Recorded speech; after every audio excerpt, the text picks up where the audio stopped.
should, okay? The video that is recorded right now, and I will upload hopefully tonight based on hotel Wi-Fi quality. I think it was fine, so the video you will get tonight. All the links, including Cory Doctorow and what is Enshittification and everything else that we are going to talk about. There are tons of links there, good stuff. Continuing the theme of bribing you with stuff, Raffle for thanking you for being here. There is a QR code that you can scan, but you don't have to, because the URL is conveniently in the bottom of every slide.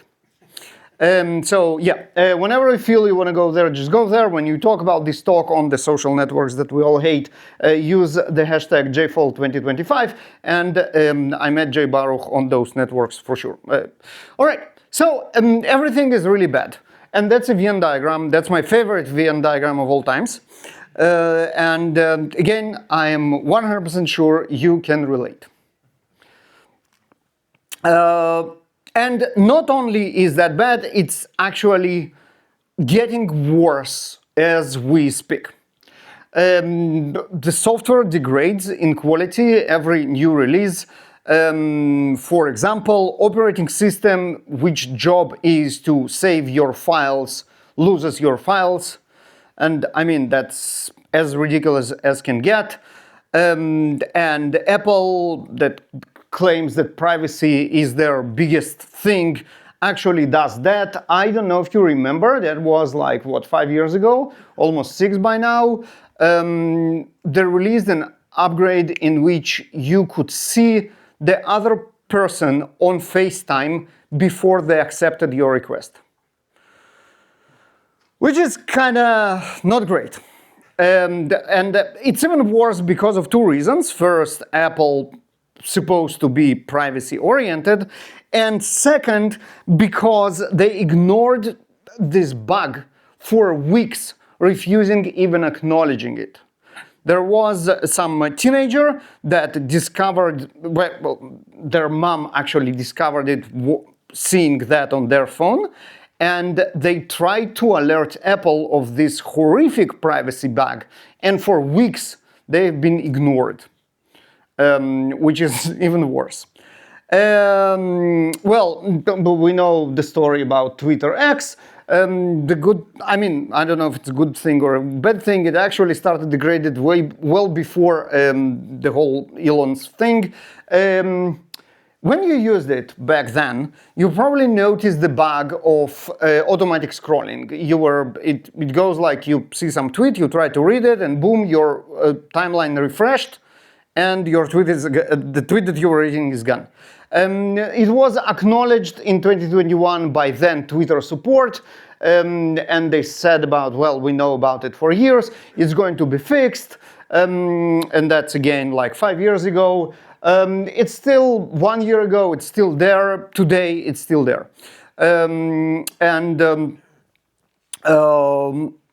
People are smart. So one of the most amazing workaround that I found for this was that people did like a routine on their phone, like whatever it's called, the app script on the iPhone. They took a screenshot when they opened an app. So, and if like on the first screen you had some interesting tweet that you start reading and then it disappeared, you can actually go to your gallery and read the screenshot of this tweet. It's that bad. Facebook, they used to say move fast and break things. The last thing they do now is moving fast, but break things, but still very persistent, very consistent in breaking things. There is a horrific number of bugs on their platform, and it's not getting any better. What else is bad? Security is horrible. I used to use a password manager that is called LastPass. Who used LastPass in the past? A couple of hands. Who uses it now? Nobody, of course, because of this. They had a security breach in 2015, 10 years ago, and I remember myself thinking, well, that's very unpleasant. The good thing is that now, after this security breach, LastPass is probably the most secure password manager, because obviously they threw all their efforts in fixing the security bugs, because it's very bad for publicity to have it. Well, since then they had, I think, like 5 more, 2 of them super major. And by now, as we just did a very scientific poll here, they lost all their customers. Because, yeah, if you are a secure vault, you'd better not be hacked. What else? A good solution for security. If it's down, no one can hack it. If you remember the very interesting incident that happened a year and a half ago, CrowdStrike, memorable, especially for me. I was flying that day. That was interesting. I think I have this picture and I keep forgetting to put it on the slides. I went through an airport surrounded by blue screen of death everywhere. You know how the airport, they had like all those monitors with like upcoming flight, departure flights and what's not. The entire terminal was all one huge blue screen of death. That was fascinating. I actually managed to fly out that day. I was supposed to fly on United, and everything was cancelled and paralyzed and what's not. And then I just strolled into Southwest counter and bought a ticket, got on a plane on time, and went home. How did this happen? Well, it turns out if you are on Windows 3.1, probably you are not a very good target for hackers. True story. This is how I flew home that day. It's not always great. Just a couple of months before that, because of their outdated systems, they were in complete meltdown, just like holidays half a year before that. And that was me trying to actually get my luggage after a cancelled flight. Didn't manage, by the way. Okay, well, we can add AI, because what can possibly go wrong, right? As you probably know, AI code is not great. There is a lot of research done. This one is an old one, but there are also new. 40% of the code introduced by AI is vulnerable. 40%. That's a lot. That's really a lot. And okay, the story that we're going to come back with is the story of Sonos releasing their new app. It was a couple of years ago, we'll see the date here soon, and this is an official press release that they admit that they launched a new app that had a number of issues. This is their rating after the release. Now, the reason why it's 1.2, because you cannot give 0 stars. So kind of 1 is the baseline. You cannot get lower than 1. So yeah, 1.2. Not great. That's July 2024 after the release. Since then they got a little bit better, but we'll get back to the story of Sonos, because we're lucky and they had a pretty significant leak of whistleblowers that told us everything that went wrong with this release, and it's absolutely fascinating and telling. So yeah, bugs, terrible. The other side of Enshittification is that nothing new is getting done. What's new in the latest version of Android or iOS? Can you even tell the difference? Well, yeah, no, I mean, sorry. The latest version of iOS is very different. It's so much worse that you can actually see the difference in the UI. But before that, it was kind of hard to tell every new version from its predecessor, so yeah. Windows 10 and Windows 11, I don't use Windows a lot, but when I do, I have no idea if I'm on Windows 10 or Windows 11. And you know what? It's not just me. No one actually knows. The only way for Microsoft to make people migrate from Windows 10 to Windows 11 is end-of-life Windows 10. It's probably not the best way to move users over. Well, it works, but the users are not very happy about it. Speed of innovation, everything is very, very slow. I mean, we can slap a chatbot on it, and the story of Air Canada chatbot is amazing. So it was in early days of chatbots a couple of years ago, and someone managed to negotiate a discount of like 90-something%, just negotiating with the chatbot, and then Air Canada refused to sell the ticket for this price, and this person took them to court and won. That was a lot of fun.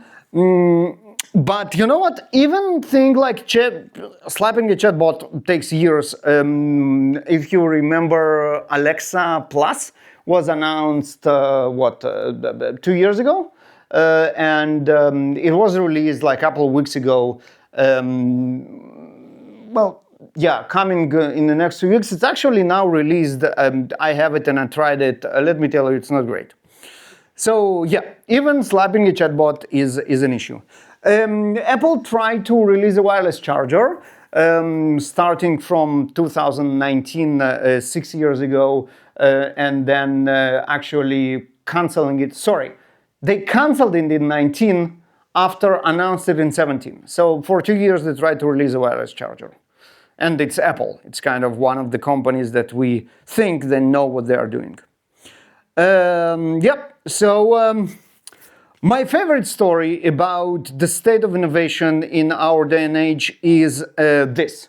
You remember that? A new look is coming soon was on all our login with Google pages for a month, if not years, kind of pumping our expectation of how great it's gonna be, and it turned out just moving some elements around. And it literally took them like definitely more than half a year. I think it was almost a year to do that. Another problem with our tech today is bloat. Yes, so you might say, who cares? We have more hardware, we have more storage, we have cloud, we have large SSDs, who cares? The problem is Stalin. You didn't expect to see Stalin in JFOL talk about technical enshittification, but here you are. Stalin said quantity has a quality of its own. What he referred to is that if you have enough cannon fiddler, if you have enough bodies, you can win against superior enemy, just throwing bodies on it. They did it in World War II successfully. They now try to do it in Ukraine, less successfully, thankfully. But yeah, it's a thing. For our purposes, I reuse this quote in a little bit different context. The more code we have, the larger is the surface of attack, right? We are likely looking at over 50 million active lines of code to open a garage door. When you kind of look the number, it's like, nah. But then when you think about it, it actually makes sense. Because there is a huge amount of software involved, starting from 2 operating systems or more. There is one that you actually issue the command, probably your phone, and then there is actually a lot in between, all the servers on the cloud that run those. And then obviously all the software, both on your phone, on the cloud, and eventually in your garage door device, that need to be executed for you to open a garage door. And obviously every line of code is surface of attack. It's like somewhere that vulnerability can be introduced. And obviously, if it's written by AI, there is 40% chance that vulnerability will be introduced over 50 million lines of code. And it's not getting better. This is a very disturbing chart of supply chain attacks. Malicious packages there are more and more, and obviously those packages are used in opening garage door or anything else that you do. That's a pretty scary stuff. And you know what? There are efforts in fighting that. The problem is it's almost impossible. That's a Facebook app, and this is its size. Almost half a gigabyte for scrolling feed. And someone in Facebook said, well, that's not great.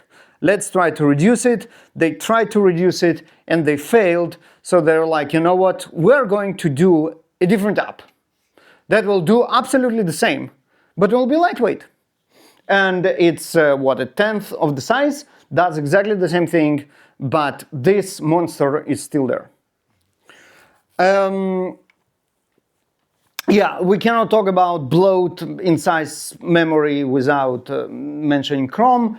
Are you trying to render the internet at once? 50 gigabyte, just casual morning appetite. Yeah, that's not great. The problem with this is that everything now is Chrome. Well, but we have some funny memes about Chrome eating memory.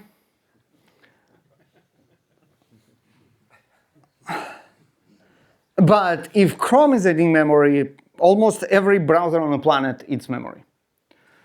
And that's an issue.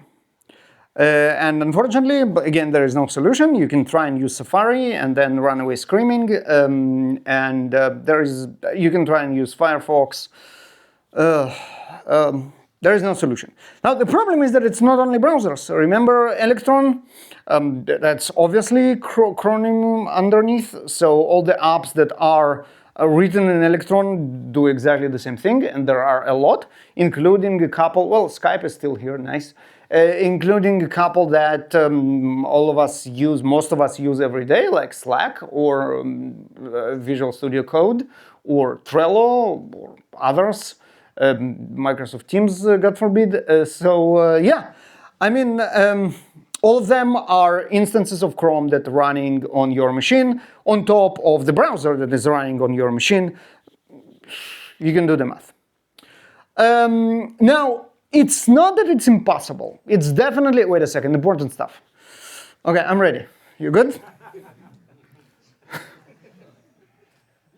All right, sorry about that, was like important. Yeah, okay, so how much size do you need to render a PDF? Here is a Sumatra PDF reader, and it's 16 megabytes, which is quite nice, not a lot, does what you would expect for PDF reader. And then there is Acrobat Reader, which is almost a gigabyte in size, comparing to 16 megabytes. Why? Because bloat, because it exists for years, new features are added in, no one needs the feature, you open it to read the freaking PDF and you end up with a gigabyte of hard space anyway. Websites are not better. I'm not sure what happened here. It was even pre-COVID, so we cannot even blame COVID for it. Which don't make sense anyway, but I have no idea what happened. But the trend is definitely very, very disturbing. The websites are getting larger. JavaScript frameworks are to blame, but instead of making them better, we just make more of them, which is fine. One of the last problems I want to talk about, because we really need to get to the solutions, is feature mismatch. Let's add features that no one needs and remove features that people do like. It sounds like it's a kind of a project management goal, like product management goal for some reason, and then release it at all costs. Remember we spoke about Sonos, and we start to get into the whistleblowing stuff that is pretty revealing. So yeah, they released it on May 7th, and then in the day since, customers are complaining about missing features like sleep timers, broken local music library management, and no longer having the ability to edit playlists, which is you would expect for a user app that plays music, kind of important features to have, but they wasn't there. Okay, let's talk about why. Let's talk a little bit about why that happens. And as I promised to you, Sonos workers shed light on why the app update went so horribly, and I like it because it's a very nice snapshot of everything that is wrong in our industry. So to get new features out, developers really should write code. The problem is they don't. You can't create product without writing code, and researchers show that all of us collectively write code less than an hour a day out of 8-9 hours of working day. I'm not saying we should write code 8 hours a day, but 52 minutes seems a little bit low. So that's a problem because, you know why? Because reasons. We're going to talk about that. We're getting into the reasons. Management. Yeah, so when you are in the management, you have even more ways to screw up. And Sonos did that with overconfidence. So let's read a little bit. Officer Maxine Bouvard-Merlin reportedly instituted company reorganizations that caused chaos to former workers. Said people have been right. So just before release, they did reorganization. They separated people that have been working together for years, creating a product, and workers who recently worked there pointed and yelling and screaming in meetings as employees tried to warn higher-ups. So basically reorganizations month before this new critical release, teams that were working together spread apart, and whoever objected was yelled at. Probably not great culture. And generally, the bad organizational habits like this one and others can really kill productivity. One of the books that I really like is by Professor Gloria Mark. She's been researching human attention for more than a decade, and a couple of years ago, published a book called Attention Span that summarizes her research. It is absolutely profound. You know where to find the link to the book, right? You go right here. Wait a second, I have the fancy thing. Here you go. So what did she find? Stuff like you check your email 77 times a day. Now, I know that I'm addicted to like context switching and checking my email, but 77 was an unpleasant surprise, for me at least. It takes 25 minutes to return focus to task after interruption. This is particularly amazing because it means that if you have a task that you got distracted from, and then you come back, it will be 25 minutes since you last looked at the task. I can give you an example of why this matters. Consider software build, like Java Conference or Maven or Gradle build, that runs for 5 minutes. 5 minutes is enough to get you distracted by checking email. How long is your build is taking now? 25 minutes. Right? Because next time you will get back to it will be 25 minutes later. That's pretty scary. Artificial deadlines, because I said so. There is a great book called The Art of Letting Go. The Art of Not Letting Go, it's also kind of an art, not great. Right, Sonos aimed to release the new app at least a few weeks before their new hardware is released. Everybody told them that it's impossible, but they released it anyway. Wasn't a great idea. Bad code. When developers eventually do code, they are drawn in technical debt. Technical debt is really significant. What happened? What happened? I don't know what happened. What happened? Oh, here we go. You can't create value fast if you're drowning in technical depth, and Sonos is not different, right? Outdated code. Sonos has technical depth that was building for 20 years before this update. So obviously that's not a great way to innovate when you have 20 years of technical depth. And it's not just Sonos. Technical depth is a huge problem for all of us. What impact technical depth has on your ability to innovate? Everything between 4 and 5 significant import is way over 50%. So, and I'm sure, like, who feels the technical depth having impact on your ability to innovate? 50% easily, even more, exactly. A very nice metric to check your technical depth is onboarding time for new developer. Time to first commit is a great metric to see how people are able to innovate in your system. So there is a new developer coming, how long it is until they are productive.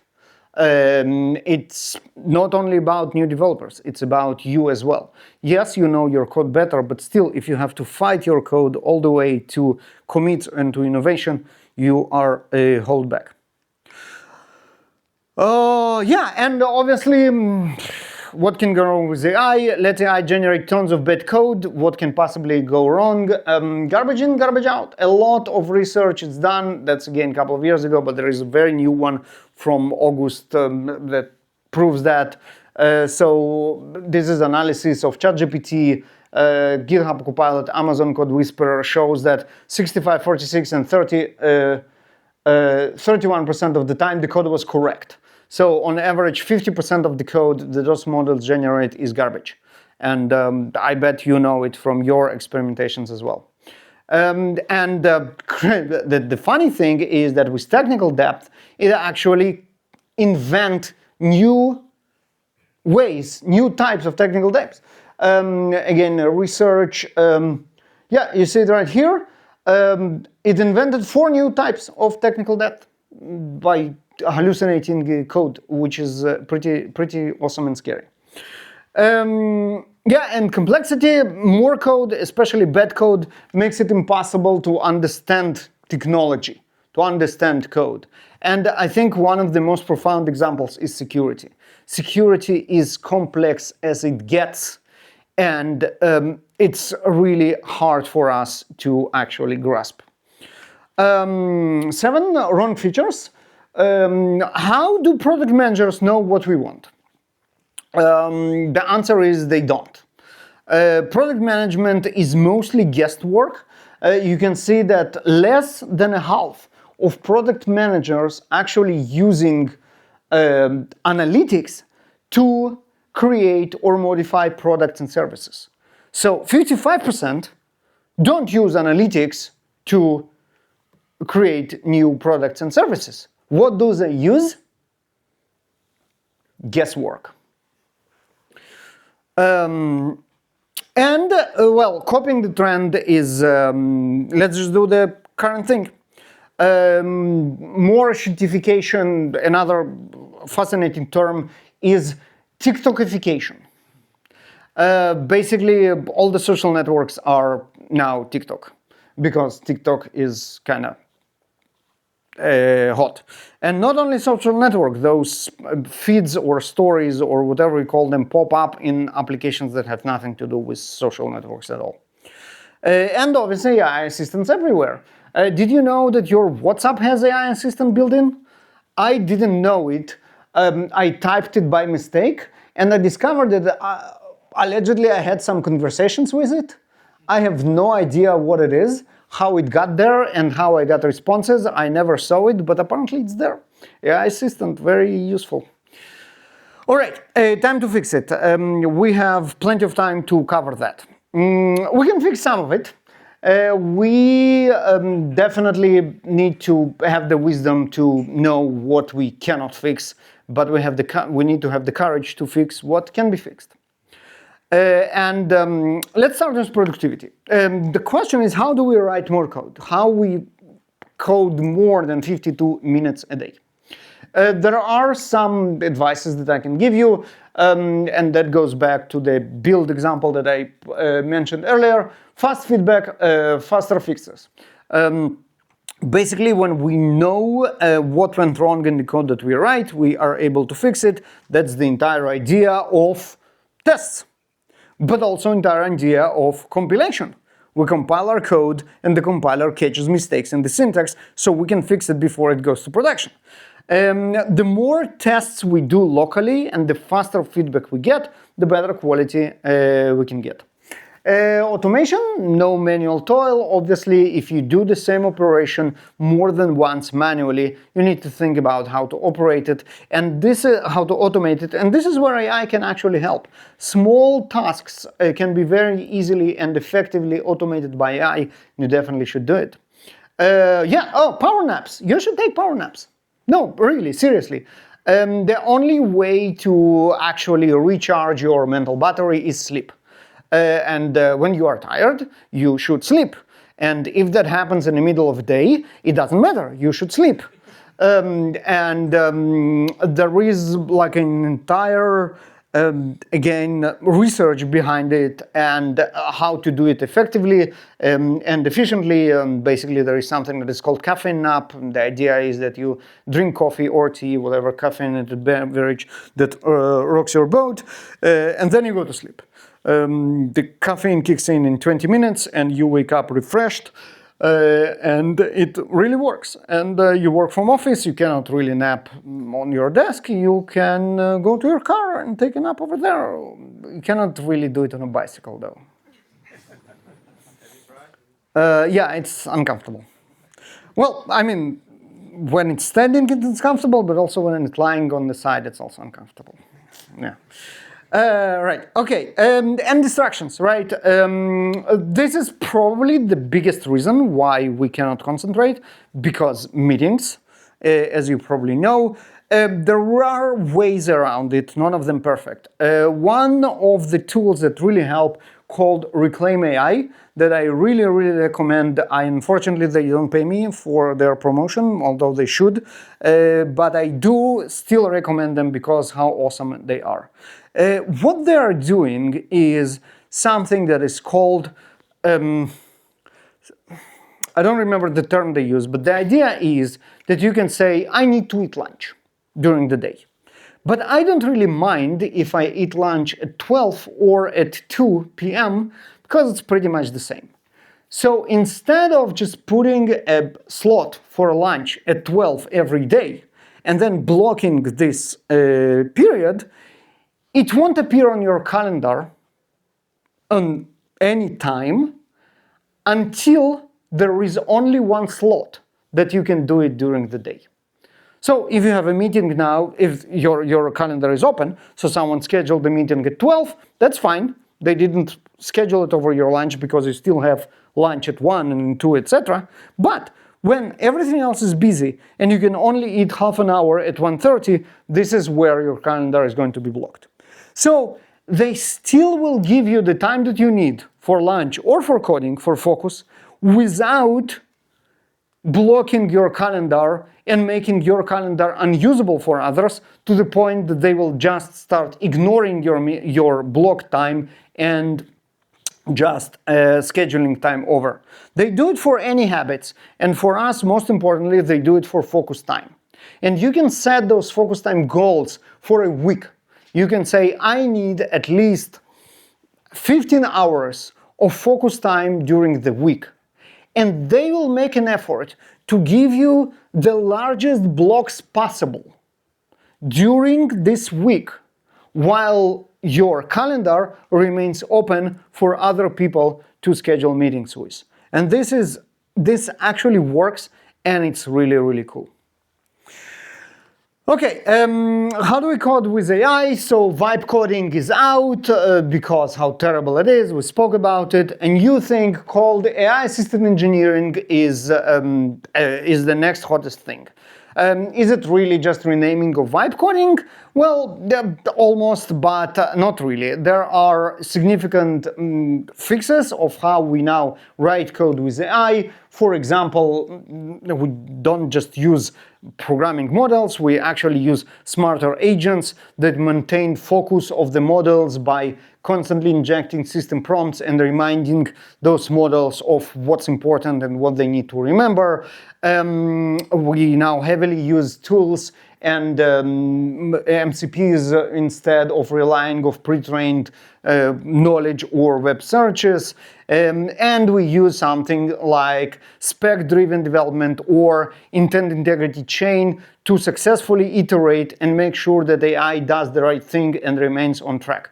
If you want to learn more about AI system engineering in general and intent integrity chain in particular, you go to shownotes.taxcare.com. And this is the page for this talk. The previous page is from yesterday's Utrecht JAG, when I spoke about AI system engineering in particular, in general, and intent integrity check in particular. Again, I still hope that Hotel Wi-Fi will deliver, and the video for this will be up tonight. If not, you can go to a previous one, which was last week. Same talk, the video is up there. I hope you will like it because it's very, very relevant to our topic. How can we be productive with AI without compromising quality? Another very important thing is Agile. I know that it's 2025 and you know everything to know about Agile and you already hate it enough, but let's talk about Agile not as rigid software methodology with meetings and all this stuff, but in the pure term of the word Agile. What does it mean to be Agile? First, the most important is to react to what's happening in real life and take decisions instead of just having meetings. Decide late, but not too late. I think that's the key, right? The more you defer your decision, the more information you have. So you need to defer your decision to the latest point possible, but not later. That's the core of Agile. And experiments, small things that we can do and then easy to undo, is better than planning everything up front to discover that everything is wrong. And done is better than perfect. That's one of my favorite quotes of all time. Done is better than perfect, and it's very, very true for software engineering.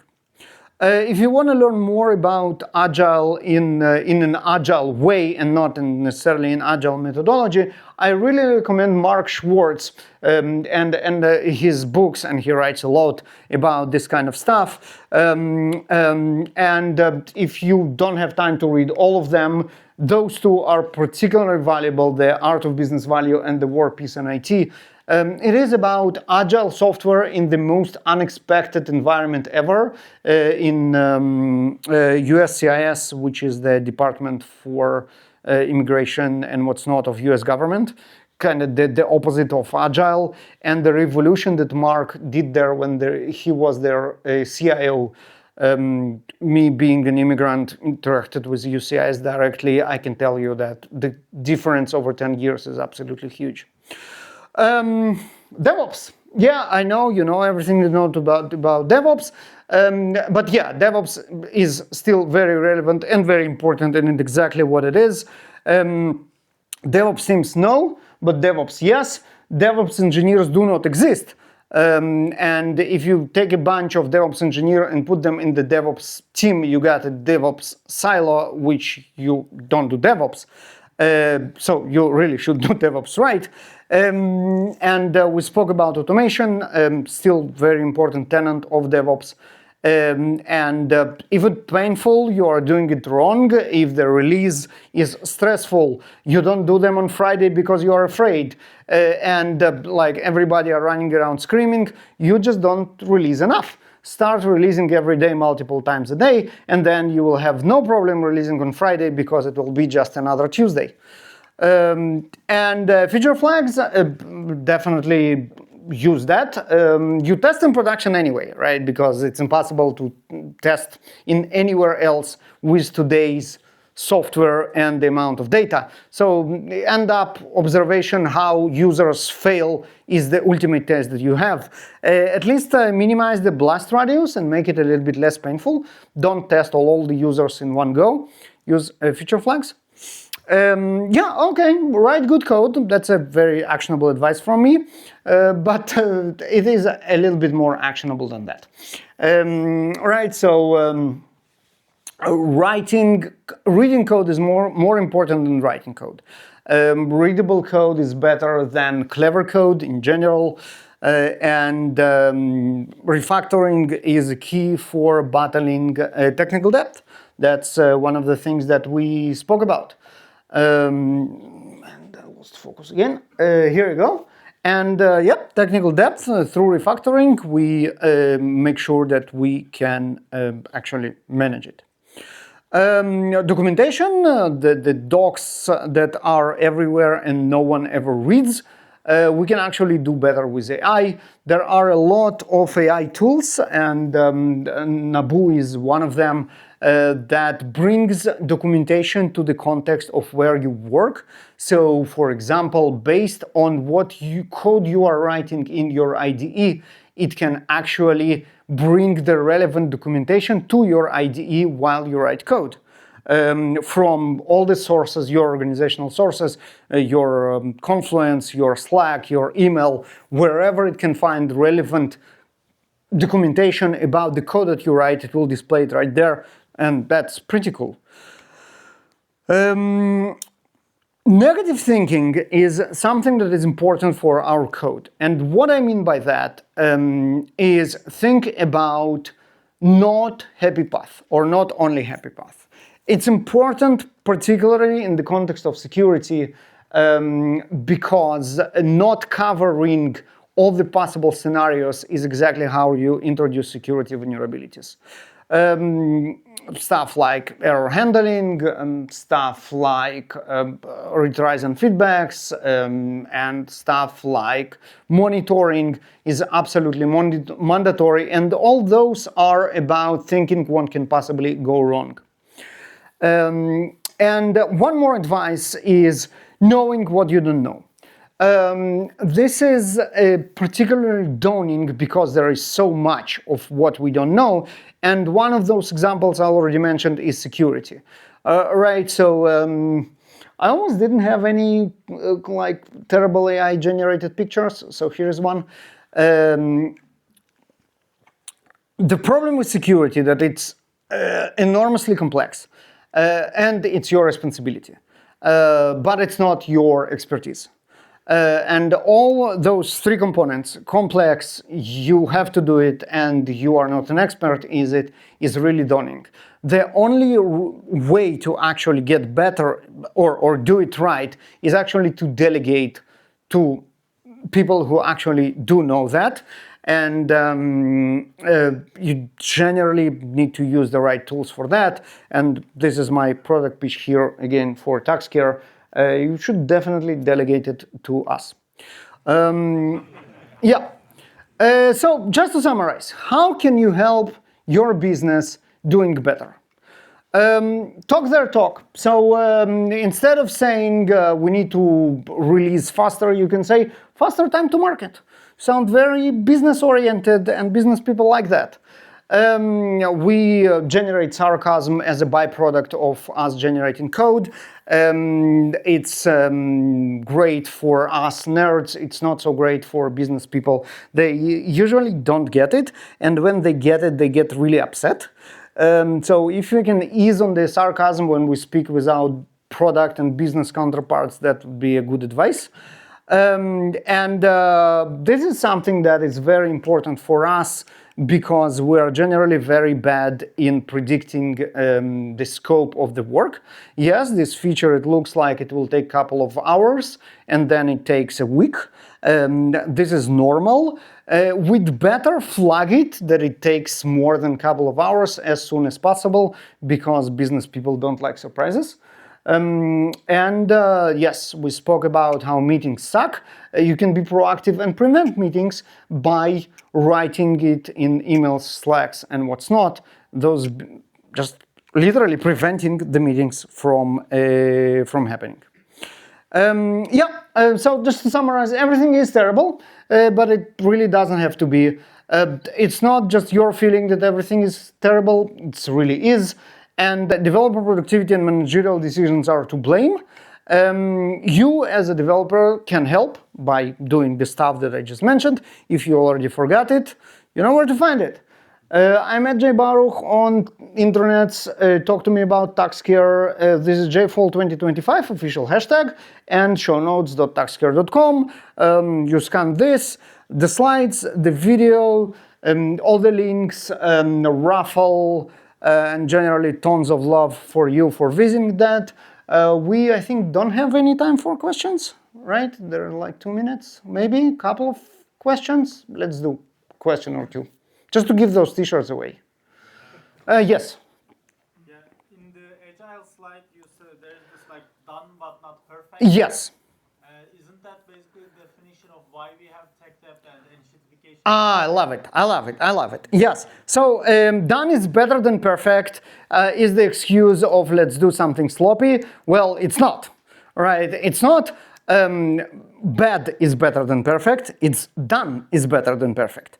Done not necessarily has to be perfect, but it definitely should be done.